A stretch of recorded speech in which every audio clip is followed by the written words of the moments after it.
un projet qui s'appelle The Next Society sur le renforcement des écosystèmes d'innovation, qui a touché à la fois à la mise en place de nouvelles réglementations dans les pays, un accélérateur start-up, des partenariats entre clusters, d'un travail sur la valorisation de la recherche et pour faire sortir la recherche des labos et l'amener vers l'entrepreneuriat, vers l'industrie.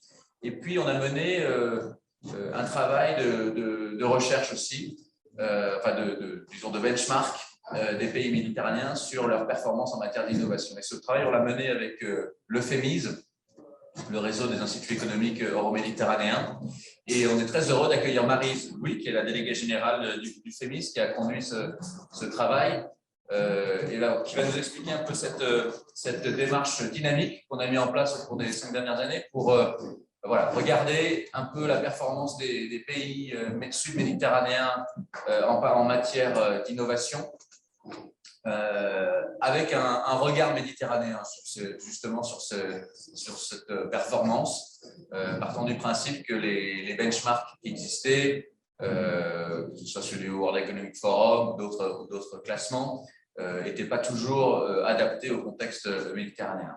Donc Maryse, tu es avec nous, je crois. Oui, je suis là. Très bien. Écoute, je te donne la parole pour 10 minutes si possible, de manière à ce qu'on puisse avoir un échange ensuite, une discussion avec l'audience qui sera très intéressée par ce que tu vas nous présenter, à la fois les données sur la performance et puis aussi les perspectives que ça ouvre pour la coopération entre innovateurs des marchés du pourtour méditerranéen. Je te laisse la parole. Merci Maryse. Merci Emmanuel, bonjour à tout le monde.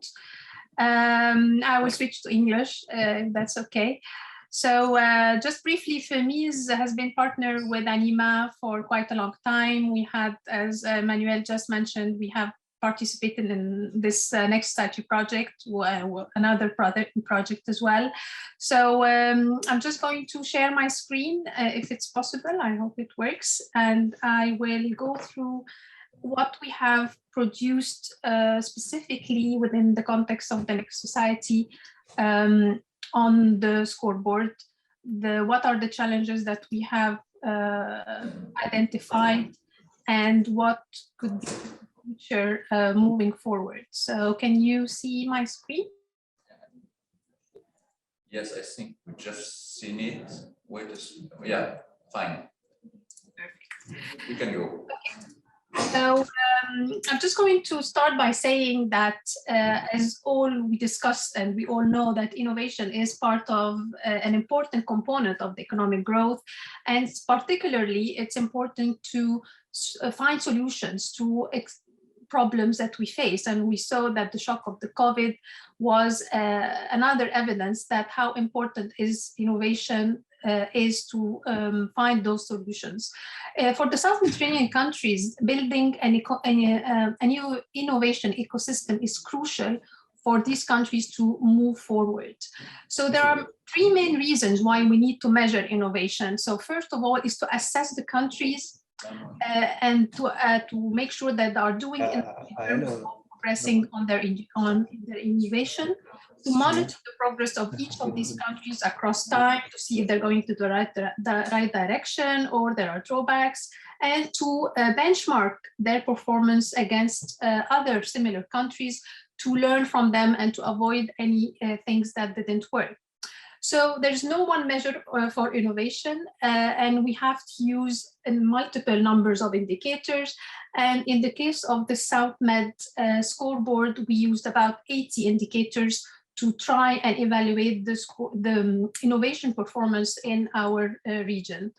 So the innovation ecosystem, just one step backward, is composed of 3 major things. Of course, the innovation policy, which is the role of the state to put in the policies, the engines or the doers of innovation, research, the corporate, which is the private sector, and the intermediaries such as innovation centers, and then the enablers environment. This is what we are going to focus on for our scoreboard.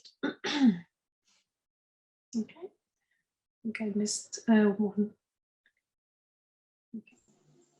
So looking quickly at what the positioning of the South Mediterranean countries in terms of the global perspective, we look at two particular indices, which I'm sure you're most familiar with. First, we start with the Global Innovation Index, and this index, we crossed it across time, and we see here the overall performance of the South Mediterranean countries. So overall, there is an improvement in the past 7 years. Maybe for the exception of Jordan and Lebanon, which has a little bit fluctuated across time. But this is it's just a snapshot of what the performance in the region looks like. And we see that overall the region has improved its rank from 91 to 88. Moving to the second global innovation index, it's the Global Competitiveness Reports, and there is a pillar specifically designed for innovation. And here also we see an overall improvement in the rank of the countries. However, maybe Jordan and Tunisia this time has a bit of slow progress, or the progress is not going into the right direction, which gives, as we see, it may be a different picture on how the region is performing. So if we compare the two indices, we find that, for instance, in the innovation index, Tunisia is #1 in the region. However, it becomes the #6 in the global competitiveness innovation pillar. And Egypt, which is ranked #5 on the region, is first in the other index. So this gave us the idea of there is discrepancies in how the global innovation indices evaluate the performance of our countries in the region, and indicated that we will need to have our own scoreboard that will enable us to better evaluate, better present our regions, particularly highlight the specific challenges that this region is facing, and also to complement some of the data that the innovation indices did not find. As we know, maybe, for instance, Palestine does not figure in all these indicators. So we made sure that we collect the right data, we have different approach to our scoreboard. So we use some of the indicators that are used in the other indices. However, we added new ones to reflect the challenge by the region, and we twisted some of the indicators to provide a better picture. So for instance, rather than put the absolute value, we put the growth. Rather than putting exactly the number of days gained for starting a business, we just put the number of days gained, how many they progress. So this is a way to show the progress achieved by those countries. And of course, we try to complement the non-existence of data by looking into national sources. And I here thank our partners in the Next Society who provided us with data for their countries. And then we compare these data and we verify them against the news, the articles, local news that have been put for the countries. So the scoreboard is composed of 3 main parts and reflects the 3 stages of innovation. So the first stage is the input stage, and this is represent all the ingredients that a country needs to provide innovation. So it's the economic environment, the political, the business environment, human capital, the research and development, the ICT access. And the second stage is the process. So how these ingredients work together to produce innovation. And here we focus on the firms, their innovation, structural transformation, business reforms. And then the third stage is about the output. So how this input works together and produce the output of innovation. And here we'll look at indicators such as innovation firms, outputs, penetration, knowledge diffusion, and absorption. So let's start with the input phase. I'm just going to go through some graphs to show you some of the indicators, not all of them, from the scoreboard. And I'm going to start with the economic environment, which is the input phase. And these figures shows the fluctuation of the region in the past few years, and particularly, of course, the recession or the dramatic fall of the GDP growth per capita and the GDP growth in the past 2 years due to the COVID. And here it's just the year 2021, which shows that most countries of the region have a negative growth, maybe for exception of Egypt, which has some positive growth. The second part is the political environment, and here again across the scoreboard, because the scoreboard we made 3 points in time. So we started in 2016-17, then we did another update and a third update, and this really helped us to put a picture, small one, but again it gives us a direction of where the region is moving. And here we look at the political environment, and we see that some indicators are not doing well, some others have improved, and the web shows the particular country by country performance for the latest scoreboard, which is for 2020. The third part is the business environment, and these are indicators all related to the business, such as the cost to start the business, ease of getting credit, etc. And there is an overall improvement across the 3 years. And also we see here in the web the performance of each country in the latest scoreboard, which is the 2021. The fourth part of the input phase is access to ICT infrastructure, which is essential for countries to innovate. So we see overall improvement again in terms of the growth of mobile phones, time required to get electricity. Some countries are doing better than the other, but as an overall, the South Med population, 67% of them is using internet. Or more than half of the South Med households have a computer and have internet access, which is compared favorably to other developing countries, but of course this is far from what we want to be.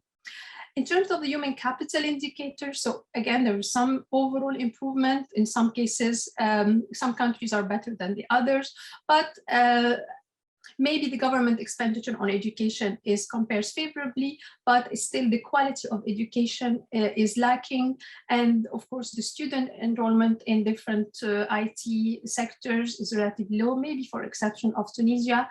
Enrollment in tertiary education is also low, with the exception of Algeria. The last part in the input phase is related to the research and development. And even though there has been improvement in the GERD percentage of GDP, this compares very, very low to the other regions. 0.7% of GDP for Egypt and Morocco is actually the highest in the region, and it's quite low. There is a need to improve on the research and to improve on also the connection between the different stakeholders in the innovation ecosystem, and I will come to that point later.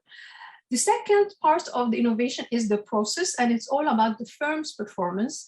And here we see a different picture. Here we see that most of the firms have been slightly, not very well progressing in the past 3 years in terms of access to IT, in terms of having their own website, using emails, formal training, spending on R&D. So there is a room for improvement here from the firms in really embracing the IT and the digitalization. And this is just a snapshot of last year, 2020, how the countries of the region have been performing. The last phase of the innovation is the output phase. And here we see what are the products that that were done through the input and the process phase. And here we see an improvement in some of the indicators, such as the ICT service exports has improved, the number of high-tech exports has improved, but we know that it's quite low. Even there is a progress, but it's really not compares favorably to other regions. The other indicators in the output phase is related to how many published documents, citation, number of trademark application, and ISO and environmental management. And here we see some improvement, and some indicators are stagnant. Right. So this is a very, very global picture of the scoreboard. So what do we learn from that, looking at this very short snapshot? So the good news first, we know that there is an overall improvement in the regional performance in the past 3 years.